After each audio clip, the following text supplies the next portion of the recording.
Big news for the New York Jets surrounding the NFL Combine. However, probably not the news that a lot of Jets fans were hoping for. No, the Jets have not figured out the quarterback conundrum going into the offseason. However, it looks like the Jets are getting some key reinforcements on the offensive line, as according to Rich Cimini, Duane Brown is returning for a 17th season for the New York Jets. And there is a lot to break down with this. But first of all, I'm happy Brown is coming back. Brown, of course, signed that 2-year deal last year. $9 million hit coming back. And I really got the notion starting last week that Brown was coming back. When Robert Saleh was having his press conference last week, and as Saleh was addressing basically the media and saying that Duane Brown was back in the facility, look, Duane Brown, if he was going to retire or leaning toward retirement, probably isn't in the weight room in Florham Park, probably isn't getting bulked up for the next season, but it is good to have Brown back for a myriad of reasons. And I'd love to hear from you. Please comment on this video. If you're joining us after the live stream, make sure you comment on the Jets off season. If you have any questions, we will get to them in future videos. But again, guys, thank you so much for joining us here today. As we talk about Duane Brown returning to the Jets. Now, there is a lot to look at from this from varied perspectives, but here is a very key one. The first thing I'm curious about is, does Duane Brown have an idea of who the Jets are getting for quarterback? Because I have a feeling that Brown wanted to come back because he didn't like how the end of last season ended.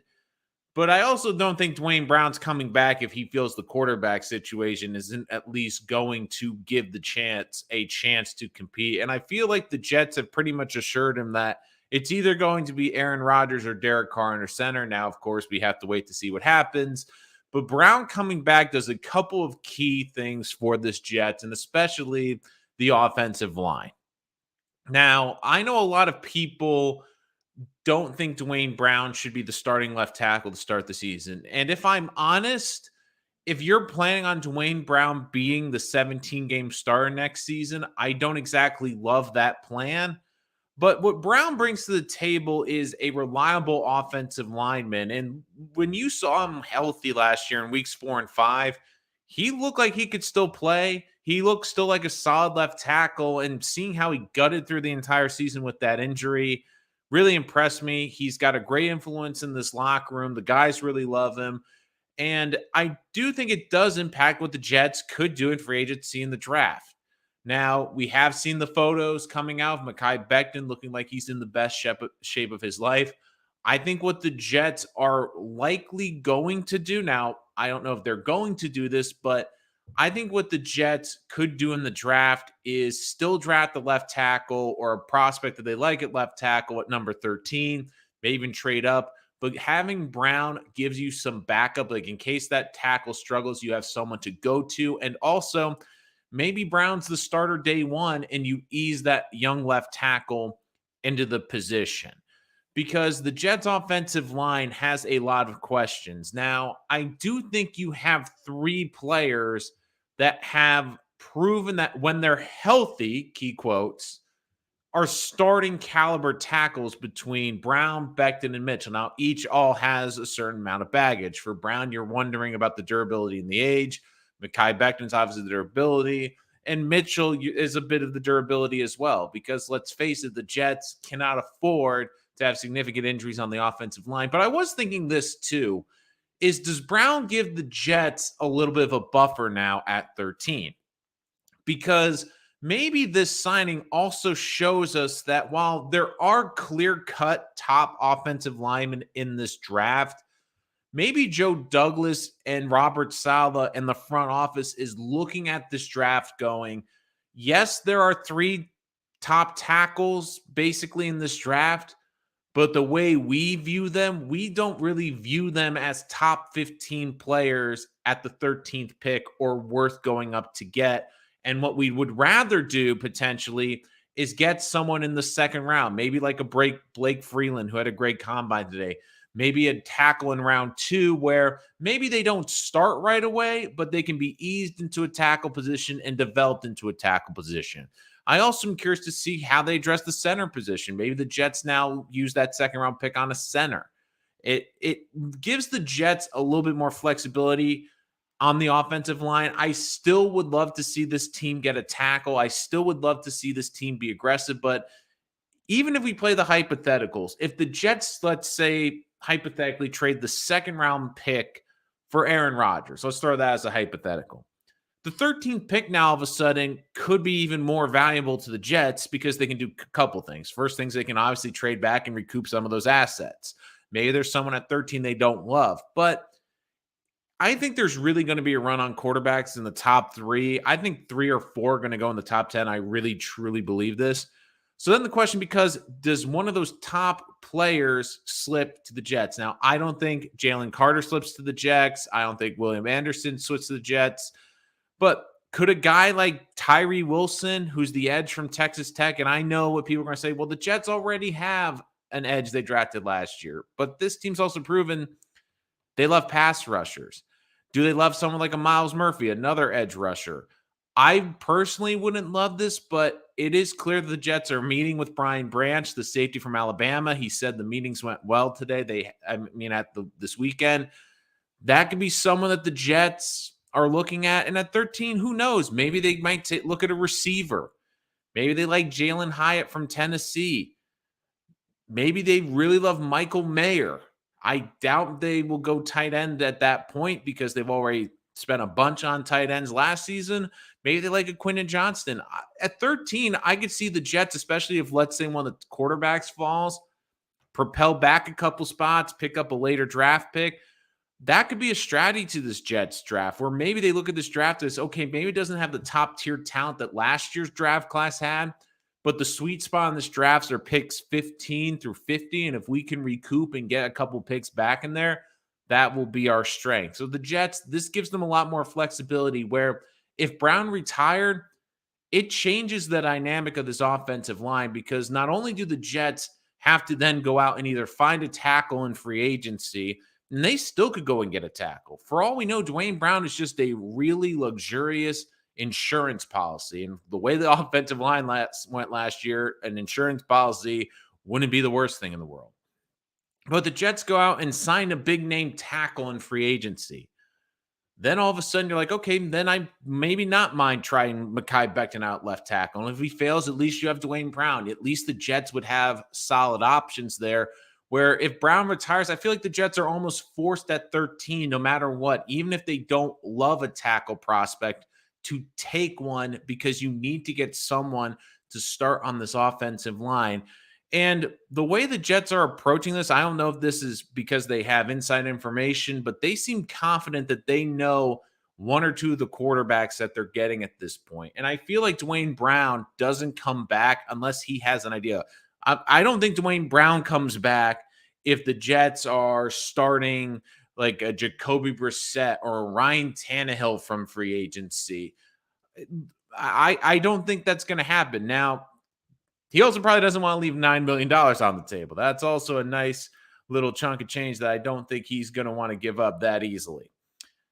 But either way, I do think that this gives the Jets a lot more flexibility. It gives the Jets a chance, like if there's someone they really love at 13 that's maybe not an offensive lineman, that they can go and get them. Maybe they use that second round pick on a center. Maybe then they trade back from 13. I mean, this gives the Jets more options. And what you want to have, especially going into a draft in the offseason, is not be desperate.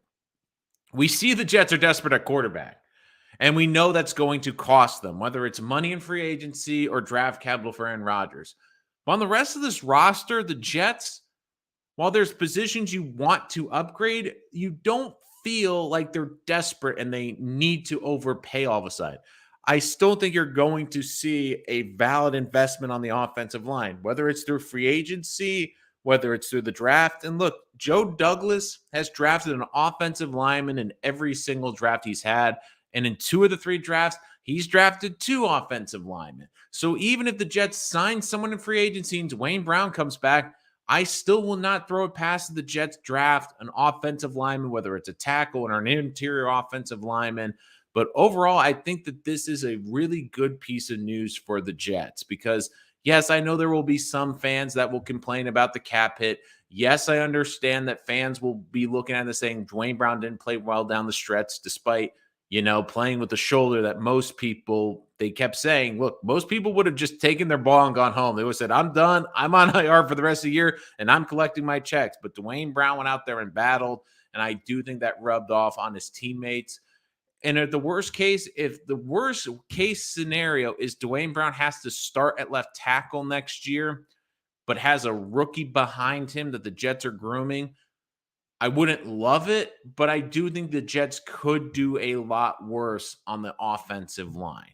So overall, I think this is good news for the Jets. You bring back someone that has now experience in the system, someone that is a seasoned left tackle. And look, we talk about quarterbacks grooming younger quarterbacks.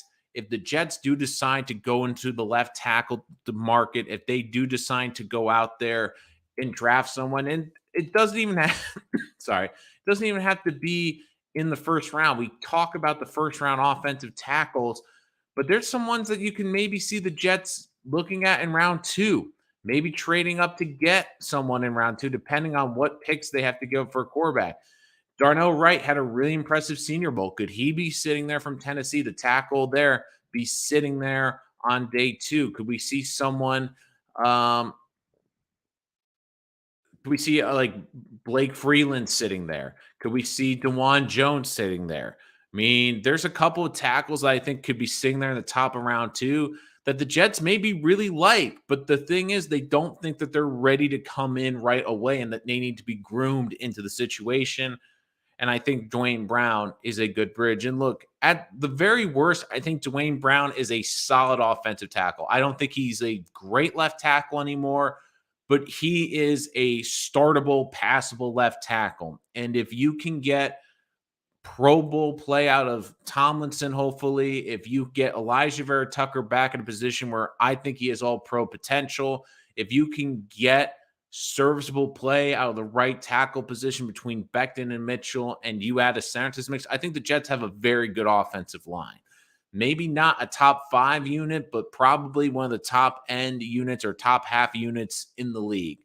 And even if that is the case, I don't see the Jets not adding depth. I could see the Jets being aggressive, trying to bring Nate Herbig back. I could see them trying to bring in more offensive linemen through the draft.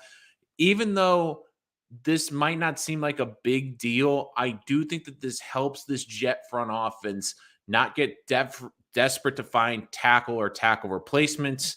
And it also gives them more flexibility with the 13th pick, where if they feel that a top 5 player falls to them, and look, we've seen the draft, Micah Parsons fell all the way to like 11 or 12. There's a chance that a top 5 talent in this draft falls to the Jets. Last year, you could make the case Sauce Gardner was the most talented player in the draft, and he fell to the Jets at 4. If we see a run on quarterbacks, which I think we could, I really feel that there's going to be at least 3 quarterbacks that go in that top 10, maybe even 4. That pushes everything down the board for the Jets. Even if it's a position where the Jets already have defensive ends, if they feel that there is an elite pass rusher, if the Jets feel like there is someone in this draft, and I like Jermaine Johnson a lot, I think Jermaine Johnson is going to be a very good player. But if Robert Saleh believes that Tyree Wilson from Texas Tech, if they believe a guy like Miles Murphy from Clemson, if they believe that either of those 2 guys are going to be easy double-digit sack guys in the NFL draft, like even as rookies, they are a 12 to 13 sack player, I think it's going to be hard for these defensive-minded coaches to pass up on an opportunity like that. And who knows, maybe they really like a receiver in this draft. Maybe they trade back a couple spots and get a receiver. Maybe they really like Michael Mayer, the tight end from Notre Dame. It's a deep tight end class, but if they feel he could be a Pro Bowl tight end to add to this offense with already Breece Hall, with Garrett Wilson, with Elijah Moore, I don't think the Jets are going to pass up good players. I mean, Joe Douglas has been, especially the last 2 drafts, has done a really good job of finding good players in the draft. But we'd love to hear your thoughts. The comment section always open. Would love to hear from you guys. what you think about Duane Brown returning. Do you love it? Do you hate it? Do you think the Jets are better off without him, or you think the Jets are better off with him? Your thoughts on Mekhi Becton playing right or left tackle this year, how the Jets approach free agency or the draft. Would love to hear from you guys as well, because you guys help make this channel and create a lot of great content. Also letting you know too that tomorrow we'll be doing some mock drafts in the coming weeks. We will be doing a Jets 3-rounder. I don't do the 7-round mock drafts until after the free agency period, but I will be doing some draft content. I'll be talking about the quarterbacks in this upcoming draft, so it's more general than the Jets, but we will be having a lot of NFL draft content coming on this channel, I can assure you, and there will be a whole lot to talk about with that. So again, guys, if you want to join us for that, we would love to have you on the show. And also make sure to come with your comments, your questions. Would love to answer them as well. I see a couple in the live stream. If you're joining us after the show, hey, give us a subscribe, give us a like. If you're looking for great Jets content, would love to hear from you guys. As always, the comment section is open in the live stream, but I also love answering questions from the last one. But crazy combine week. I know today was a big one. I was watching today with the tackle positions. One other interesting thing too is from 13. I wonder if Jets could also get someone like a John Michael Schmitz. I really like him. He's the best center on my board. When we first started this process, I thought he might be available in round 2. I don't see him getting past the first round. What I could see him going is in that Tyler Linderbaum range, where he went 20. I'm trying to remember last year because he was right for the Jermaine Johnson. Jermaine Johnson was 25. I'm 99% sure 26.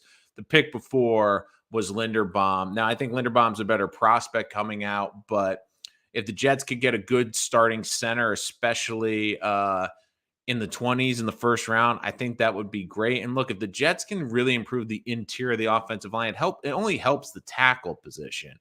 And would I like to see a better combination than Duane Brown, Mekhi Becton? Probably, but if the Jets have a really good interior offensive line, I do think that will also help with the process as well. But again, the big news today, Rich Cimini reporting that Duane Brown will be back for the Jets. I think this is a good thing for the Jets. It makes them less desperate looking for a tackle. I still think that they are going to look to address the tackle position, but it's fascinating to see where they could do in the draft. Where before this, I think you almost were forced to take a tackle or the best offensive lineman at 13. You were forced to take who was the best one. Now, if you don't love an offensive lineman at 13, you don't have to take one. You could trade back. You could trade up for a pass rusher or wide receiver. You could wait. Like, even at 13, the Jets could probably get the first receiver on their board if they really love one. I don't see a receiver going in this top 10. This receiver draft's a little bit weird because I see a lot of really good number 2 receivers, and I just don't know if the Jets want to draft one as high as 13. Maybe if they trade back a couple spots in the 20s, they'd be a little bit more comfortable. I don't think they'd take someone like John Michael Schmitz all the way up at 13, but if they really love him and feel that he's going to go somewhere else in the draft and they feel he can be a very high-end starter from the beginning, I could see that as well. Now, it is funny, too, because Pierre Skoronski, they did his measurements. They were scarily identical to Elijah Vera Tucker. I'm curious to see where he goes. He says he can play guard and tackle. I think a lot of scouts, again, because you look at the comp to Vera Tucker, they want to see him inside. It's like Vera Tucker. I think Vera Tucker can be a very good tackle, but could be an elite guard. And I feel like that's where Skoronski's going to be. And one thing I will say, too, is if the Jets really do love a tackle in this draft, I think they're going to have to be aggressive and go up to get. Like, if you want, whether it's Paris Johnson, if there's someone that you really want, I think you're going to have to go up and trade them. In one spot I keep looking at in the Jets to trade up with is the Eagles at 10. I think there's some interesting draft news. We all heard about the Jalen Carr situation. I did see some people talking about him falling with the Jets. Connor Rogers talked to him a little bit earlier. He thinks he'll drop, but it's not going to be out of the top 10. And look, as much as I think Jalen Carter would be a great talent, he just doesn't fit what the Jets are looking for. The Jets, when they've added players, they've been trying to add people that haven't had laundry lists of off the field issues. and it just doesn't seem to mesh with what the Jets have brought in over the last couple of seasons, especially in the draft. I just don't think he'd be a good fit despite the talent. I mean, I could see the Jets still adding a defensive tackle. 13 would be hard, but I wouldn't be completely shocked.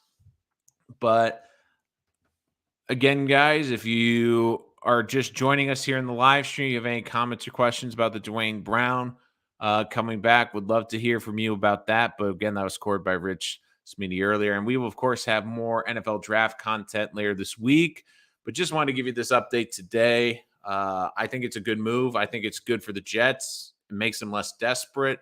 I think he could be a great mentor to a young left tackle. And who knows, maybe the Jets look at this draft and go, even with the top 3 offensive linemen, they don't think that they're that great at that spot. But maybe there's a couple of project offensive linemen in round 2 that you feel you could develop behind a Duane Brown in this system. I could see the Jets easily doing that. But big news, Duane Brown coming back for the Jets. Think it's solid for them. Think it's great that they're not as desperate. And I think overall it will be a helping hand. But we will be back with more mock draft content here tomorrow. Lots of NFL draft content on the way, especially now that the combine is over. Make sure you hit that subscribe so you don't miss any of that. Only here on Rich Sports Talk.